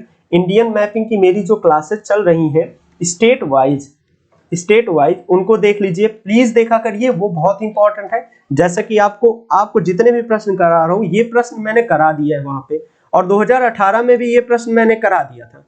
2018 के पीसीएस आईएएस प्री के पहले मैंने कराया था। ठीक है, और तो और मेरी जो पॉलिटी की क्लासेस चल रही है, पॉलिटी कंप्लीट होने वाला है। मैं 70% कोर्स पॉलिटी का कंप्लीट कर चुका हूँ, 70% कोर्स। आप जुड़ा करिए, लाइव सेशन भी लेता हूँ। लाइव सेशन में प्रीवियस ईयर के क्वेश्चन पेपर कराता हूं, जैसे ये करा रहा हूं, वैसे मैं एक टॉपिक वाइज प्रीवियस ईयर के क्वेश्चन करा रहा हूं। कब से? 1995 96 से क्वेश्चन करा रहा हूं, और 2020 तक के क्वेश्चन मैं कराऊंगा, आपके बढ़िया डिटेल से कराऊंगा। उसको ज्वाइन किया करिए, आपको पता ही होगा। और एनसीईआरटी भी मैं पढ़ा रहा हूं, एनसीईआरटी भी आपके चैनल पे चल रहा है, आपको सब के सब नीचे डिस्क्रिप्शन में मिल जाएगा। और साथ ही आप डिमोटिवेट ना हो जाए इसलिए मोटिवेशन वीडियोस भी मैं डालता रहता हूँ, ठीक है, मोटिवेशन वीडियोस भी डालता रहता हूँ। जियोग्राफी का क्लासेस चल रही है, उसकी भी क्लासेस हो गई। साथ ही 11th की सबसे मोस्ट इंपॉर्टेंट माना जाता है एनसीईआरटी, जिससे हमेशा पीटी के प्रश्न आते हैं जियोग्राफी का, उसको मैंने कंप्लीट कर दिया है। कितने वीडियोस में? 11 वीडियो है, 10 या 11 वीडियो, 10 से 11 वीडियोस में मैंने कंप्लीट कर दिया है, उसको जरूर देखिए। ये सारी आपके इंपॉर्टेंट क्लासेज हैं, इसके बारे में कहने की आवश्यकता नहीं पड़नी चाहिए, आपको ढूंढ लेना चाहिए, इतनी अच्छी क्लासेज मैं चला रहा हूं। चलिए नेक्स्ट प्रश्न पे आते हैं, 2030 पे आते हैं। अंतरराष्ट्रीय श्रम संगठन में 138 और 182 अधिसमय किससे संबंधित है? 30 प्रश्न की बात हो रही है। अगर आपने पढ़ा होगा न्यूज़पेपर में, उस समय न्यूज़पेपर में ये बड़ा चर्चा में रहा था। उस समय बाल श्रम की बातें चल रही थी, बाल श्रम के बारे में चर्चा चल रहा था 2017-18 के दौर में, और उसी से प्रश्न यहाँ पे आ गया 2018 से। तो ये 30 का कौन सा क्वेश्चन होना चाहिए? बिल्कुल। अगर मैं डेट की बात करूं तो जैसा लिखा गया है 31 मार्च 2017 को कैबिनेट ने अंतरराष्ट्रीय श्रम संगठन ILO के 2 अधिसरण के लिए एक नियम बनाया था, उससे संबंधित नियम बताया था। कब की बात है? 31 मार्च 2017 के न्यूज़पेपर आप इंटरनेट पे डालिए, आपको मिल जाएगा बाल श्रम संगठन से, ठीक है। आगे चले, कोई कंफ्यूजन, गिला शिकवा? 31 पे आते हैं। 31 की बातें हो रही है, धन विधेयक से संबंधित बातें हो रही है, कि धन विधेयक से संबंधित बातें हो रही है। धन विधेयक की बातें मैंने 2-3 बार बड़े डिटेल से कर दिया है। धन विधेयक क्या होता है, थोड़ा सा एक बार देख लेते हैं। धन विधेयक क्या होता है? धन विधेयक आर्टिकल 110 से आता है। कौन ले आता है? राष्ट्रपति के पूर्व सहमत से ही आएगा, ठीक है। लेकिन ये धन विधेयक है कि नहीं है, इसका डिसीजन कौन करता है? धन विधेयक का डिसीजन लोकसभा अध्यक्ष करता है। कौन करता है? लोकसभा का अध्यक्ष बताएगा कि फला नियम धन विधेयक है या नहीं। इस पे पुनर्विचार के लिए नहीं लौटाया जा सकता, पुनर्विचार के लिए जाएगा तो उस पे राष्ट्रपति सहमति देना आवश्यक है, क्योंकि पहले से ही राष्ट्रपति की सहमत देना आवश्यक है। इस पे राज्यसभा की कोई शक्ति नहीं होती, कोई भी शक्ति नहीं होती, राज्यसभा के पास इससे संबंधित कोई भी शक्ति नहीं होती, ठीक है। इतनी एक कॉमन सी आपके दिमाग में बना रहना चाहिए कि कौन सा विधेयक क्या होता है, मनी बिल क्या है, ठीक है, मनी बिल क्या होते हैं, ये सब चीजें आपके पास दिमाग में रहना चाहिए। चलिए अब बात करते हैं कौन सा कथन सही नहीं है। किसी विधेयक में धन विधेयक तब माना जाएगा जब केवल कर अधिरोपण, उन्मूलन, माफी, परिवर्तन, विनियमन से संबंधित हो। अगर आप धन विधेयक की परिभाषा पढ़िए तो उसमें ये केवल वाला शब्द अगर आ गया तो वहां से गलत हो जाएगा। धन विधेयक केवल शब्द से गलत हो जा रहा है यहाँ। धन विधेयक में भारत की संचित निधि और भारत की आकस्मिक निधि की अभिरक्षा से संबंधित, सॉरी ये स्टेटमेंट गलत नहीं, ये स्टेटमेंट सही है, मैंने गलत बोल दिया यहाँ पे। एक सेकंड, ये स्टेटमेंट सही है। अगर आपने डिफिनीशन पढ़ा होगा तो बिल्कुल सही है स्टेटमेंट, ये ट्रू स्टेटमेंट है, लिख रहा हूं। धन विधेयक में भारत की संचित निधि एवं भारत की आकस्मिक निधि की अभिरक्षा से संबंधित उपबंध है। कौन सा? भारत की आकस्मिक निधि से संबंधित है, ये भी स्टेटमेंट सही है। क्या करना है? सही नहीं है। धन विधेयक भारत की आकस्मिक निधि से धन के विनियोजन से संबंधित है, फॉल्स है। धन विधेयक भारत सरकार द्वारा धन के उधार लेने या प्रतिरूपित करने से संबंधित है, ये भी ट्रू है। तो हमें फॉल्स कथन देखना है, तो ऑप्शन नंबर कौन सा सही होना चाहिए? ऑप्शन नंबर सी को, इतना रंग दो कि दिखे ही ना, ऐसे गोला आता है ना, भर डालो पूरे ब्लैक कलर से ऐसे ऐसे ऐसे करके। ऑप्शन नंबर सी, इतना रंग दो कि सी दिखे ना, तभी आपके सही हो जाएंगे। तो चलिए आगे बढ़ते हूं। 32 पे आते हैं। भारत के राष्ट्रपति के निर्वाचन के संदर्भ में, किसके संदर्भ में? मैंने अभी लेटेस्ट वीडियो बनाया है राष्ट्रपति पार्ट 1, 2, 3, राष्ट्रपति पे मैंने 3 वीडियो बनाया है, 3 वीडियोज है पार्ट 1, जिसमें राष्ट्रपति संबंधित शक्तियों की, राष्ट्रपति के संबंधित अनुच्छेद और उनके बारे में बताया था, निर्वाचन की बातें बताई थी, मुख्य रूप से निर्वाचन। दूसरे वीडियो में शायद शक्ति की बात की थी। ऐसे करके मैंने पूरा 3 वीडियो बनाया हुआ, नीचे आपको डिस्क्रिप्शन में पॉलिटी की पॉलिटी क्लासेस करके आप देख लीजिए, वहां पे आपको मिल जाएगा। शुद्ध हिंदी में मैंने बनाया हुआ है, हिंदी मीडियम में। इंग्लिश मीडियम वाले भी देख सकते हैं इसको, इंग्लिश मीडियम वाले देख सकते हैं, क्योंकि मेरी लैंग्वेज बाईलैंग्वेज रहती है, ठीक है, बाईलैंग्वेज में बनाता हूं, इसलिए आप नीचे डिस्क्रिप्शन में जरूर चेक कर लीजिएगा एक बार। और अगर कुछ ना मिल रहा हो तो कमेंट करिए, आपके कमेंट का बेसब्री से इंतजार करता हूं। साथ ही मैं आपको नंबर भी कई बार दे दिया हूं, आप टेलीग्राम चैनल पे भी ज्वाइन कर लीजिए मुझे। मेरा नाम है future with Ashutosh, Telegram channel पे भी फ्यूचर विथ आशुतोष, ठीक है, फ्यूचर विथ आशुतोष नाम से आप टेलीग्राम पे सर्च करिए, आपको बहुत सारी चीजें मिल जाएंगी। अभी मैं होली के दिन आपकी करीब 100 से 150 फाइल मैंने अपलोड किया है, 100 से 150 फाइल अपलोड किया। टाइम नहीं मिल पाता था इसलिए अपलोड नहीं कर पाता था, बहुत सारी फाइलें अपलोड किया, आप जाके वहां से पाइए, वहां से लीजिए। साथ ही मेरी हैंड राइटिंग नोट्स भी कुछ मिल जाएंगे आपको। तो यहाँ पे राष्ट्रपति के निर्वाचन की बात करें, प्रत्येक एमएलए यानी विधानसभा सदस्य की बात करें, मेंबर ऑफ लेजिस्लेटिव असेंबली को वोट का मूल्य अलग अलग राज्यों में अलग अलग होता है। लोकसभा के सदस्यों के वोट का मूल्य सभा के सदस्यों के वोट के मूल्य से अधिक होता है। राज्य विधानसभा के सदस्यों, राज्यसभा के सदस्यों से बात करें, 32 का कौन सा होना चाहिए? बिल्कुल सही है, पहला स्टेटमेंट अलग अलग होता है, दूसरा स्टेटमेंट भी अलग अलग होता है, इसलिए ऑप्शन कौन सा? सी। इतना रंग दीजिए कि दिखे ही ना। अगर आपने चैनल को सब्सक्राइब नहीं किया तो प्लीज सब्सक्राइब करिए, लाइक तो बनता है, इतनी मेहनत के लिए एक लाइक तो बनता है भाई लोग, एक लाइक तो बनता है। साथ ही शेयर जरूर करिए, हमारी मेहनत को सफल तभी माना जाएगा जब आप सबको शेयर करेंगे। मेरा उद्देश्य है आपको मुफ्त में हिंदी मीडियम की क्लासेस प्रोवाइड करना, ठीक है। तो आगे चलते हैं, एक बार आगे चलता हूं, आगे। अरे ये क्या हो गया, चलो ये वीडियो थोड़ा लंबा हो रहा होगा, घबराइएगा नहीं, वीडियो लंबा होने से नहीं, चीजें बहुत ही अच्छी होनी चाहिए। 33 पे आते हैं, अंतरराष्ट्रीय परमाणु ऊर्जा एजेंसी IAEA के अतिरिक्त नयाचार के अनुसमर्थन करने के लिए निहितार्थ है। 33 का ऑप्शन आप एक बार पढ़ लीजिए, फिर मैं बताता हूं। देखिए IAEA का गठन कब हुआ था? 29 जुलाई, डेट तो याद करने की जरूरत नहीं है, 1957 में गठन किया गया था, ठीक है।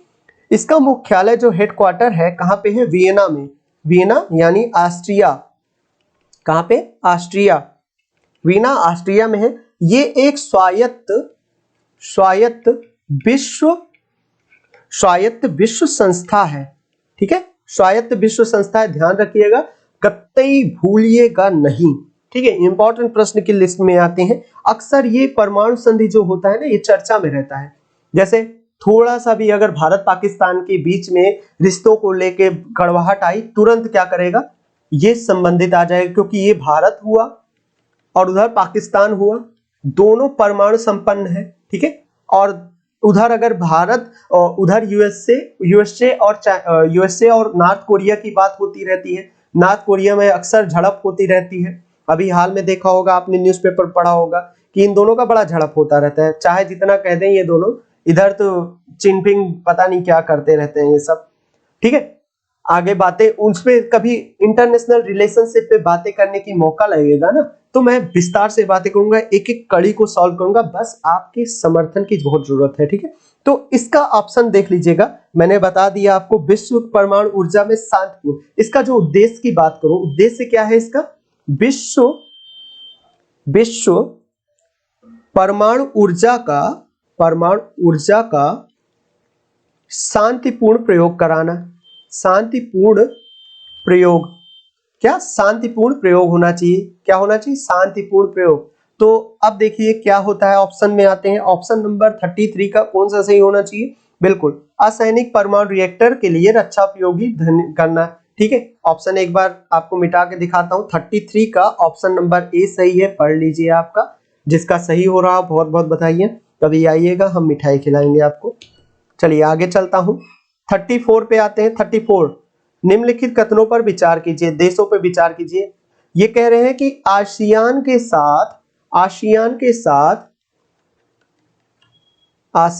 साथ एक सेकंड, आसियान के साथ किसका मुक्त व्यापार भागीदारी है, एफटीए है। अभी एक चीज चल रहा है आसियान के साथ, एक मैं प्रश्न आपसे पूछ रहा हूं फिर इसके डिफाइन करता हूं। आसियान के साथ Bharat Bharat England, Bharat, Australia, Japan, USA और एक और शहर है नॉर्थ कोरिया, दक्षिण कोरिया की एफटीए की बात चल रही थी, जिसमें भारत ने हस्ताक्षर नहीं किया, हस्ताक्षर नहीं किया। ठीक है, आप उस चीज का, उस जो चल रही थी, जो बात चल रही थी, क्या था उसको कमेंट करके बताना है।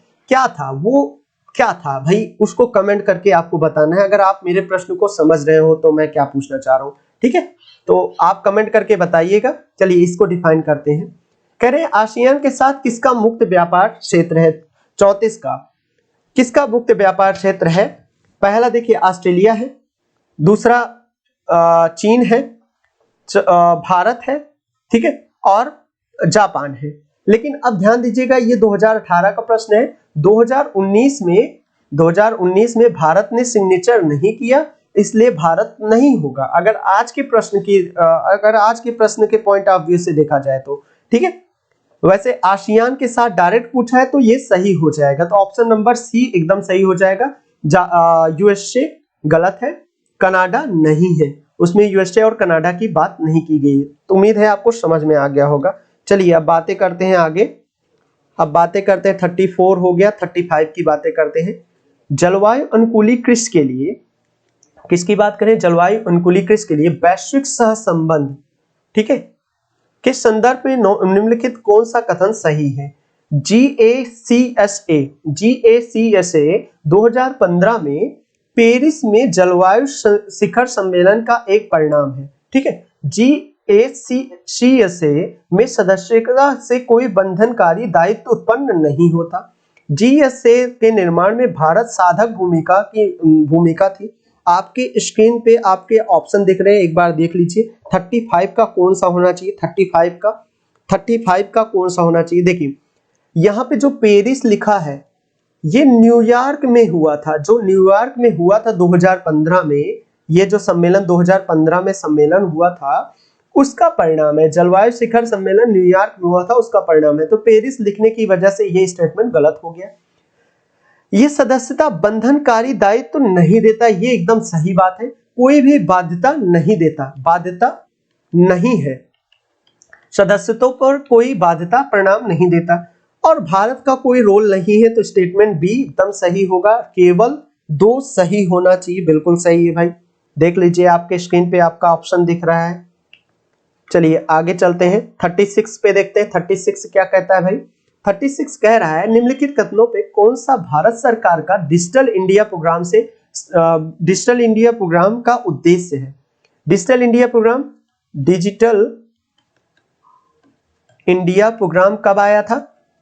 Digital India programme Modi ji का एक बहुत ही मतलब कहूं कि वैश्विक नीति थी। मतलब जब आए थे तो उन्होंने डिजिटल इंडिया प्रोग्राम, स्वच्छ भारत अभियान, ये सब निकाला था। ये 2015 में उन्होंने निकाला था। इसका उद्देश्य क्या था कि सब जगह पे, सभी जगहों को, भारत के सभी, मैं लिख रहा हूं, सभी यथासंभव जगहों को इंटरनेट से जोड़ना, ठीक है। इसका मुख्य उद्देश्य यही था। चलिए, भारत की अपनी इंटरनेट कंपनियों का गठन जैसा चीन ने किया, बिल्कुल नहीं है। देखिए 36 की बात हो रही है, ठीक है। नीतिगत ढांचे की स्थापना करना जिससे बड़े आंकड़े पर एकत्रित करने वाली समुद्र पारी बहुराष्ट्रीय कंपनियों को प्रोत्साहित किया जा सके और वे हमारी राष्ट्रीय भौगोलिक सीमाओं के अंदर अपने डेटा केंद्रों की स्थापना कर सके, बिल्कुल गलत है। भारत के अपने गांवों के इंटरनेट से जोड़ना और बहुत से विद्यालयों को, प्रमुख पर्यटनों को वाईफाई लगाना, बिल्कुल सही। मैंने जो लिखा देखिए एकदम सही जा रहा है कि नहीं? एकदम सही जा रहा है। इसको कहते हैं ना एक लाइन में आंसर दे देना। आपको बहुत सारे लोग मिले होंगे इंटरनेट पे, लेकिन इस तरीके से एक 1 लाइनर जो आंसर होता है वो कहीं नहीं मिलने वाला। तो आपका ऑप्शन कौन सा होना चाहिए? ऑप्शन सही होना चाहिए। एक सेकेंड,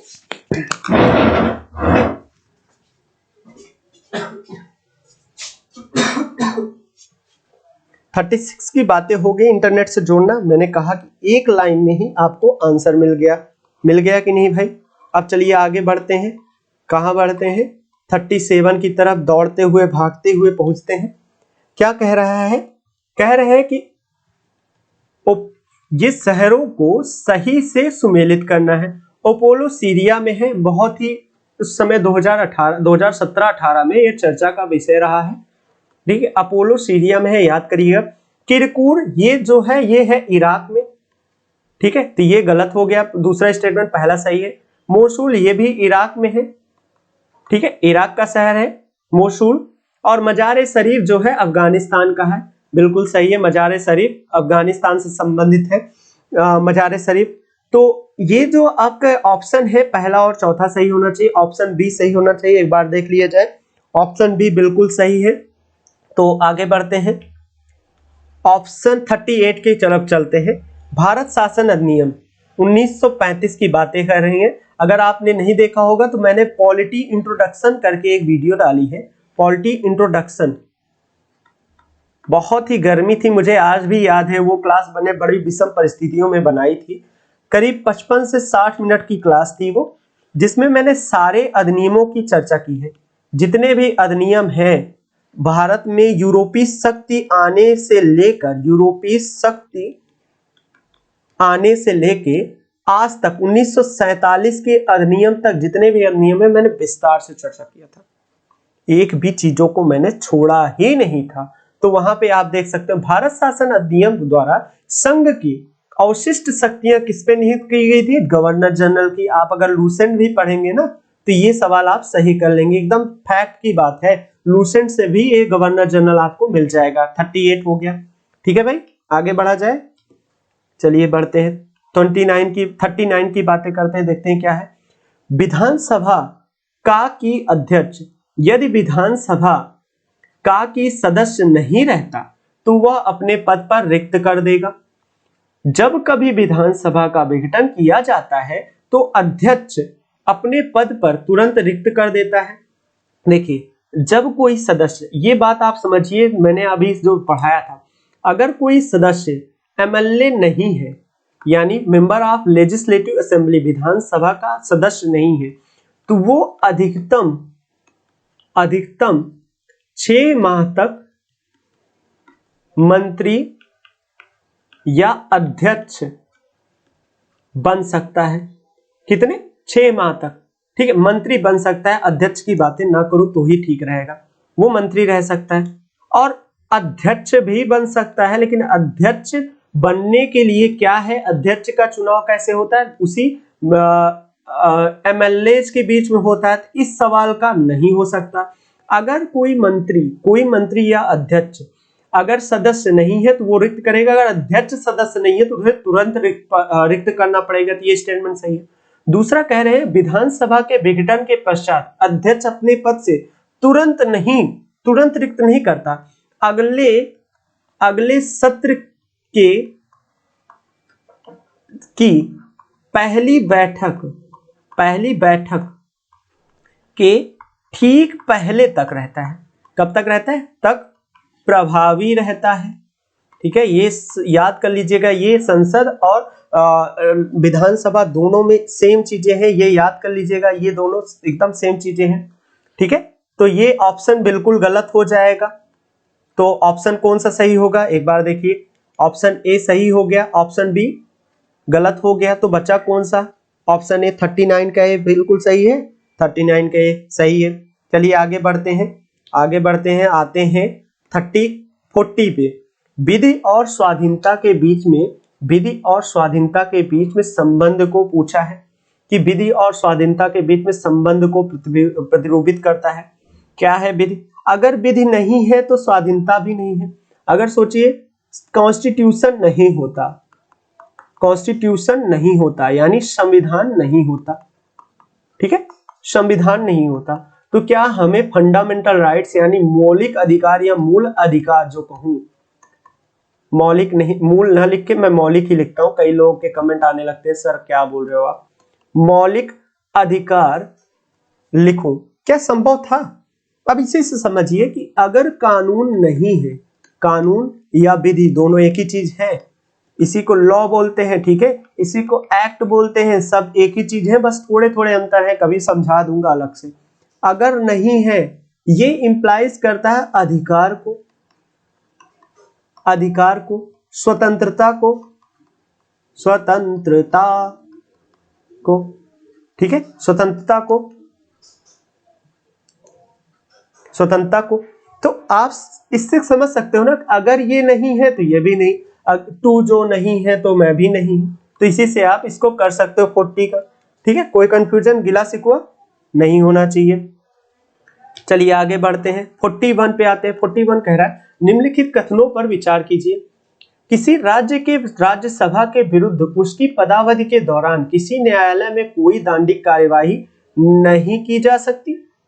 किसी राज्य के राज्यसभा के प्रतिनिधियों और भत्ते उसकी पदावधि के दौरान कम नहीं किए जा सकते। क्या ये स्टेटमेंट सही है? बिल्कुल सही है, दो के दोनों देखिएगा। राज्यसभा हुआ, राष्ट्रपति हुआ या राज्यसभा हुआ, दोनों एक साथ देख लीजिए।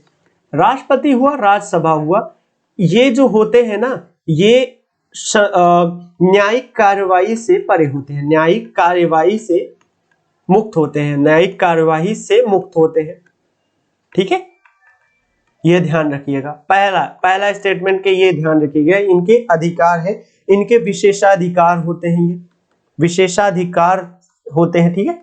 दूसरा, राज्य हुआ, अब देखिए दूसरा स्टेटमेंट देखिए, इन दोनों की जब तक ये पद पे हैं, इनके वेतन और भत्तों पर, वेतन और भत्तों पर, मैं कहूं किसी भी अगर मुख्य आदमी की बात करूं जो अधिकारी नहीं, जैसे राष्ट्रपति, राज्यसभा या कोई न्यायालय के सीजीआई हुए, ये सब ना, इनके वेतन और भत्तों पर जब तक ये पद पर है अलाभकारी परिवर्तन नहीं किया जा सकता। अलाभकारी परिवर्तन, अलाभकारी परिवर्तन मतलब उनके वेतन को घटा नहीं सकते, बढ़ा सकते हो, बढ़ा सकते हैं, ठीक है, बढ़ा सकते हैं लेकिन घटा नहीं सकते, ठीक है, क्लियर हो गया। चलिए अब देख लेते हैं, अब स्टेटमेंट पे आते हैं। तो पहला और दूसरा बिल्कुल सही है, तो ऑप्शन नंबर कौन सा सही होना चाहिए? ऑप्शन नंबर सी बिल्कुल सही होना चाहिए। एक बार देख लेते हैं, बिल्कुल सही है। 42 पे आते हैं। 42 क्वेश्चन ने बहुत ही प्रताड़ित किया था बच्चों को, मुझे पता है।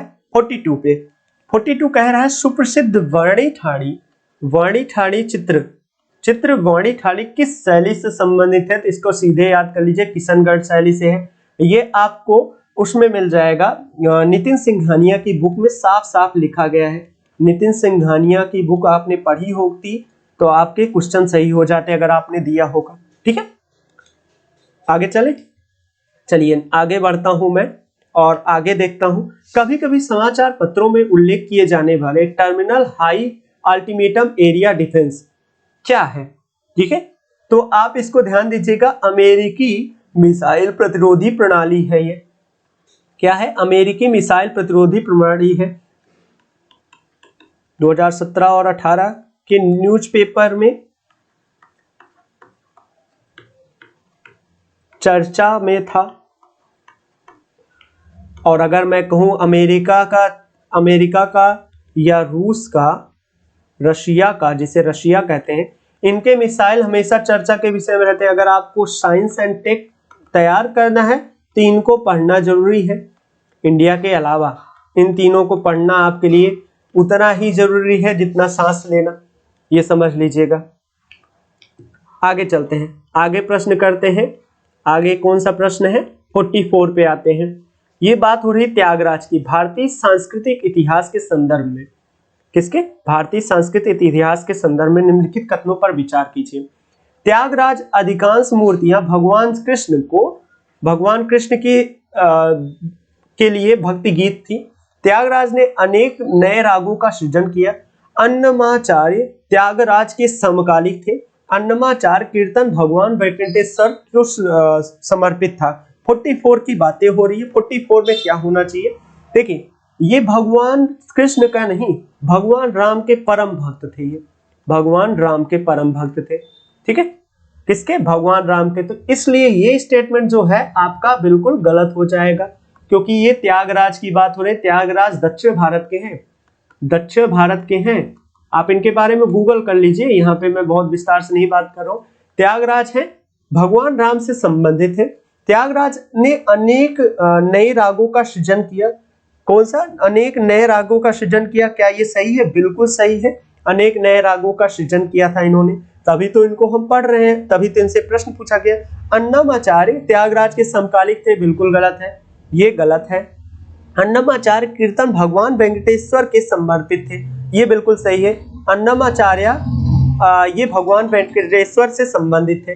तो ऑप्शन नंबर बी एकदम सही हो जा रहा है। आंख बंद करके ऑप्शन नंबर बी को इतना रंग दीजिए कि वो दिखे ना, और आपके नंबर मिल जाएंगे। ठीक है, आगे चलते हैं। क्वेश्चन नंबर हो गया, ये त्यागाचार हो गया। क्वेश्चन नंबर 45 पे आते हैं। 50 क्वेश्चन करेंगे आज, मैं पहले ही बता दे रहा हूँ 50 क्वेश्चन तक करेंगे। 50 क्वेश्चन के बाद सेकंड पार्ट 2 आएगा इस वीडियो का, 2018 का सॉल्यूशन का पार्ट 2 आएगा। ये वीडियो शायद 1 घंटे के प्लस जा रहा है, ये जो क्लास है वो 1 घंटे के प्लस जा रहा है, और 1 घंटे से ज्यादा डालना सही नहीं होगा, आपके रिस्पॉन्स अच्छे नहीं आते। ठीक है, 45 का निम्नलिखित में विधि का शासन संबंधित है। विधि का शासन, अगर आपने पॉलिटी पढ़ी होगी मुझसे, अगर मेरे वीडियोस देखा होगा तो मैंने इसको डिफाइन किया हो, प्लीज जाके नीचे डिस्क्रिप्शन में जाइए, पॉलिटी प्लेलिस्ट पे जाइए, और आपको हर एक चीज मिल जाएगा वहां पे। बहुत बार बता चुका हूं इसको। तो शक्तियों का परिसीमन बिल्कुल सही है। विधि की समझ क्षमता बिल्कुल सही है। सरकार के प्रति जन उत्तरदायित्व, इसमें बात नहीं की गई है। स्वतंत्रता और नागरिकता का अधिकार बिल्कुल सही है। तो ऑप्शन नंबर कौन सा होना चाहिए? ऑप्शन नंबर सी सही होना चाहिए। एक बार देख लेते हैं। सही है भाई, बिल्कुल सही है। मैं देखता रहता हूँ कहीं 2018 का जो आईएएस ने ऑफिशियल आंसर की था, उससे मैं आपको करा रहा हूं आंसर की से। एक भी क्वेश्चन इसमें गलत हो ही नहीं सकते, जो मैं बात कर रहा हूँ सारे सही है। 2018 के ऑफिशियल आंसर की से ही मैं बातें कर रहा हूँ। ठीक है, 45 का।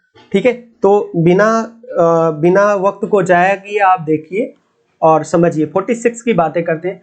निम्नलिखित में से कौन सा कथन वैध मुद्रा यानी लीगल टेंडर मनी से अर्थ को सही वर्णित करता है? न्यायालय में विविध मामलों के लिए फीस को चुकाने वाली मुद्रा। ठीक है, वह मुद्रा जो कोई ऋणदाता अपने दावों को निपटाने के लिए स्वीकार करने पर बाध्य होता है।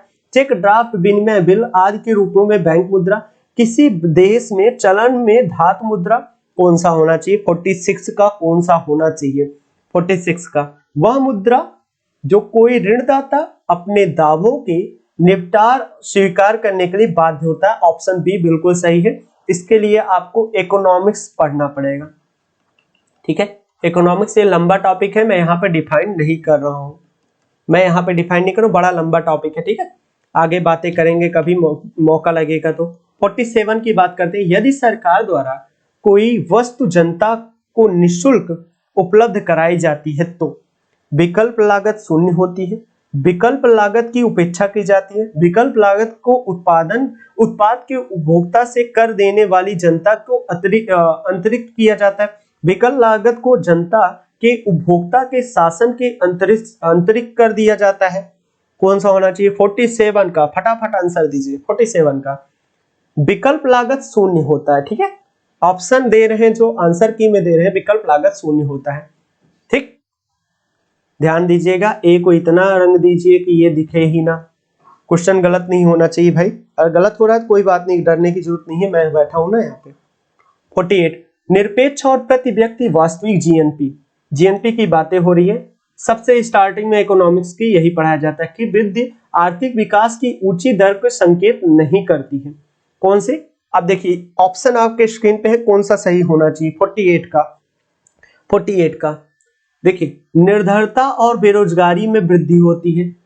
जीएनपी की वृद्धि आर्थिक विकास दर की ऊंची दर को संकेत नहीं करती। ये स्टेटमेंट बिल्कुल फाल्स है। क्या है? ये गलत कथन है, इसलिए ये सही है। ये स्टेटमेंट सही बात है, ये ट्रू है, ये ट्रू है, और ये ट्रू है, ये फाल्स है। तो ऑप्शन नंबर सी के साथ जाएंगे। क्या है? यहाँ पे नहीं की बात की जा रही है। ठीक है, किसकी बात की जा रही है? ध्यान दीजिएगा, किसकी बात हो रही है? यहाँ पे नहीं लिखा गया है। कभी कभी हम वो गलतियां कर बैठते हैं जिसकी हमने उम्मीद भी नहीं की होती है। लास्ट क्वेश्चन पे आते हैं, सेकंड लास्ट पे। निम्नलिखित कथनों पर विचार कीजिए। एक संकल्पना के रूप में मानव पूंजी निर्माण को बेहतर व्याख्या उस प्रक्रिया के रूप में की जाती है जिसके द्वारा किसी देश के व्यक्ति अधिक पूंजी का संचय कर पाते हैं। देश के लोगों के ज्ञान कौशल स्तरों और क्षमताओं के वृद्धि हो पाती है। गोचर धन का संचय हो पाता है, अगोचर धन का संचय हो पाता है। चलिए पहले बात कर लेते हैं, मानव क्या है। किसी देश के लिए मानव क्या होता है? मानव पूंजी, मानव पूंजी, मानव श्रम अगर कहूं, ये देखिएगा मानव श्रम एक ही बात है, मानव पूंजी या मानव श्रम। किसी देश के लिए सबसे बड़ा धन होता है मानव श्रम, ठीक है। देश में भारत बहुत ही ज्यादा अमीर है, भारत और चाइना दोनों बहुत अमीर है, ठीक है। भारत अभी युवा वर्ग है इसलिए बड़ा धनी है, ठीक है। ये एक अदृश्य पूंजी होती है, अदृश्य पूंजी होती है जिसे अदृश्य को अगोचर कहते हैं। गोचर मतलब देखना, इतने हिंदी के कठिन शब्दों का प्रयोग किए गए, हिंदी भी आपको जानना है। गोचर मतलब दृश्य होता है और अगोचर का मतलब अदृश्य होता है, ठीक है। यहां पे ध्यान दीजिएगा, अदृश्य की बात हो रही है, ठीक है। तो ऑप्शन नंबर डी, मेरे कहने के अनुसार ऑप्शन नंबर डी तो चौथा स्टेटमेंट सही है। अब देखते हैं और स्टेटमेंट क्या है। 49 की देख लीजिए, 49 में एक बार देखेंगे तो दो सही, चौथा सही हो गया। ये स्टेटमेंट तीसरा तो गलत होगा। पहला अधिक पूंजी का संचय कर पाते हैं, ये भी गलत है, तो बचा ये 2 और 4। तो कौन सा सही होना चाहिए? ऑप्शन नंबर सी सही होना चाहिए। कौन सा सही होगा? ऑप्शन नंबर सी सही हो जाएगा। कोई कंफ्यूजन, गिला शिकवा नहीं होना चाहिए। 50 नंबर क्वेश्चन पे, ये लास्ट क्वेश्चन है, इसके बाद के क्वेश्चन पार्ट 2 में देखेंगे। उच्च बचत वाली अर्थव्यवस्था होते हुए भी किस कारण पूंजी निर्माण महत्वपूर्ण उत्पादन का परिणत नहीं हो सकता? क्या हो सकता है? 50 का, 50 में कौन सा हो सकता है? उच्च कमजोर प्रशासन तंत्र, निरक्षरता, उच्च जनसंख्या घनत्व। ये सही है भाई, ये भी सही है, ये भी सही है। उच्च पूंजी उत्पाद अनुपात, अगर ये होता तो ये वृद्धि नहीं होती। ये गलत बात है, तो यही चीज एकदम सही हो जाएगी। फॉल्स वाला स्टेटमेंट ही तो हमें चूज करना है। तो उम्मीद कर रहा हूं आपको वीडियो बहुत अच्छा लगा है, ये क्लास बहुत ही अच्छी लगी है, तो प्लीज लोगों के साथ शेयर करिए और लोगों को बताइए कि फ्यूचर विद आशुतोष चैनल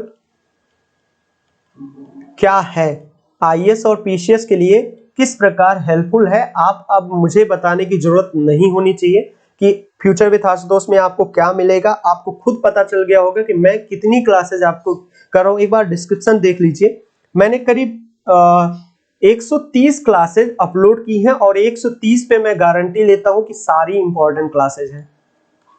अभी तक मैंने सारी इंपॉर्टेंट क्लासेज, एक आध दो छोड़ दीजिए, जैसे मोटिवेशन वगैरह इंपॉर्टेंट नहीं है उसको छोड़ दीजिए, 120 क्लासेज जो है वो इंपॉर्टेंट है। और खास करके जैसे एनसीईआरटी की जो सीरीज चला रहा हूँ वो इंपॉर्टेंट है। पॉलिटी की क्लास आप कंपेरिजन करके देख लीजिए, दिल्ली या किसी भी राज्य की किसी भी कोचिंग से कंपेरिजन कर लीजिए, कट जाए तो कमेंट करके बताइएगा सर यहाँ पे गलत पढ़ा है, मैं गारंटी ले रहा हूँ। तो उम्मीद कर रहा हूँ आपने चैनल को सब्सक्राइब किया होगा, नहीं किया तो प्लीज सब्सक्राइब करिए, ठीक है। और बस इन्हीं शब्दों के साथ वाणी को विराम देता हूँ।